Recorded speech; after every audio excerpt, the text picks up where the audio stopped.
सत्संग में 3 धाराएं होती है। महर्षि संत सीवी परमहंस महाराज।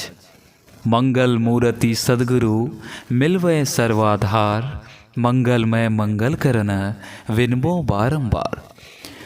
आदरणीय सज्जन वृंद, आदरणीय माताओं तथा भक्तिमती बहनों, यह स्थान हमारे पूज्य गुरुदेव के भी गुरुदेव का स्थान है। यहाँ तो मैं सीखने के लिए आता हूँ, जहाँ से संपूर्ण भारत में ही नहीं विदेश में भी संतमत का प्रचार प्रसार हुआ है। वहाँ के लोगों को मैं क्या उपदेश वाक्य कहूँ। जिस वृक्ष के मूल में जल सींचा जाता है, समय पाकर वो फल फूलों से भर देता है। मैं उसी मूल की पूजा के लिए यहाँ आता हूँ। ऐसा भी होता है कि विद्यार्थी पढ़ता कहीं है और परीक्षा देने के लिए कहीं और जाता है। यहाँ से मुझे भी पत्र जाता है, तो मैं समय समय पर परीक्षा देने के लिए आ जाता हूँ। श्री चुन्नालाल साहब तो यहाँ के बहुत पुराने सत्संगी है। बाबा देवी साहब की आपको दर्शन प्राप्त हुए हैं।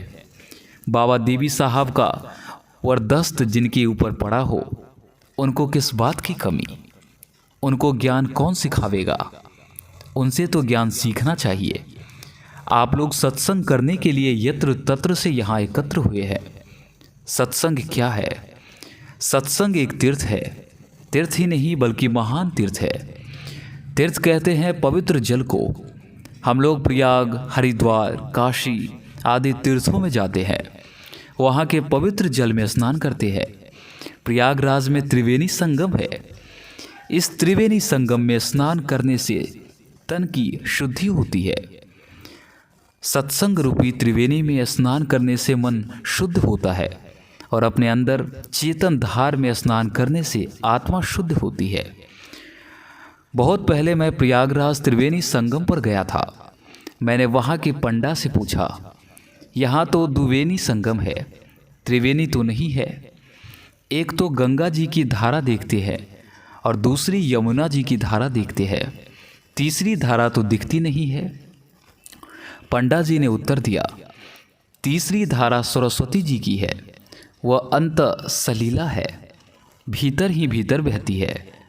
सज्जनों, जिनके पास पैसे है, स्वास्थ्य उत्तम है और समय है, वे प्रयागराज की त्रिवेणी में स्नान करके अपने तन को पवित्र कर सकते हैं। लेकिन जिनके पास पैसे, स्वास्थ्य और समय का अभाव हो, वो क्या करे? गोस्वामी तुलसीदास जी ने विचारा कि ऐसा कोई भी त्रिवेणी संगम हो जहां बिना विशेष खर्च किए भी डुबकी लगाई जा सके। तो उन्होंने बताया कि वो सत्संग रूपी त्रिवेणी है। जैसे प्रयागराज में 3 वेनियाँ है, वैसे ही सत्संग में 3 वेनियाँ होती है। किसी ने लगे हाथ पूछ लिया, महाराज हम तो सत्संग में एक धार भी बहती हुई नहीं देखते हैं, फिर आप त्रिवेणी कैसे कहते हैं?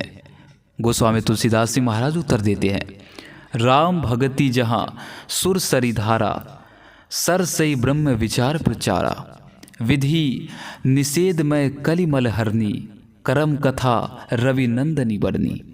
सत्संग में 3 धाराएं होती है।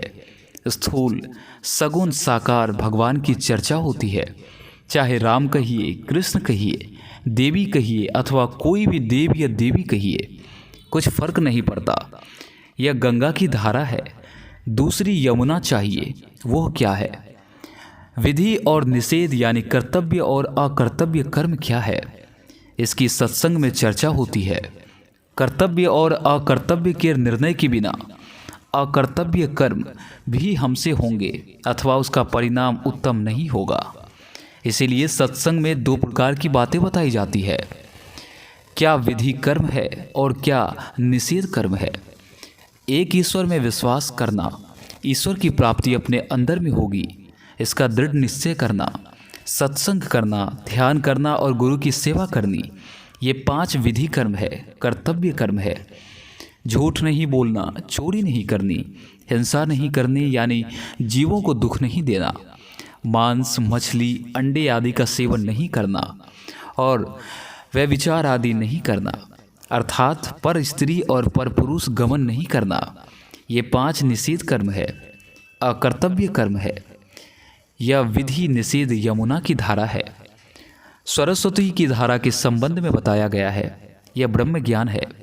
आत्मा क्या है, इसके लिए साधन क्या है, इसके लिए संयम क्या है, ब्रह्म क्या है, जीव क्या है, बंध क्या है, मोक्ष क्या है, इन सब बातों को जो समझाया जाता है यह सरस्वती की धारा है। जिस तरह बाहर संसार में सरस्वती भी अंत सलीला है, उसी तरह यह ब्रह्म ज्ञान भी अंत सलीला है। बाहर में यह ज्ञान नहीं मिलता। इसका ज्ञान, इसका साक्षात्कार साधना करने वालों को अपने अंदर में होता है। ब्रह्म ज्ञान की अनुभूति साधक को अपने भीतर होती है। यह अनुभव गम्य है। इस तरह इस सत्संग रूपी श्रेणी में भी गंगा, यमुना और सरस्वती की तीनों धाराएं हैं। श्री सद्गुरु महाराज की जय।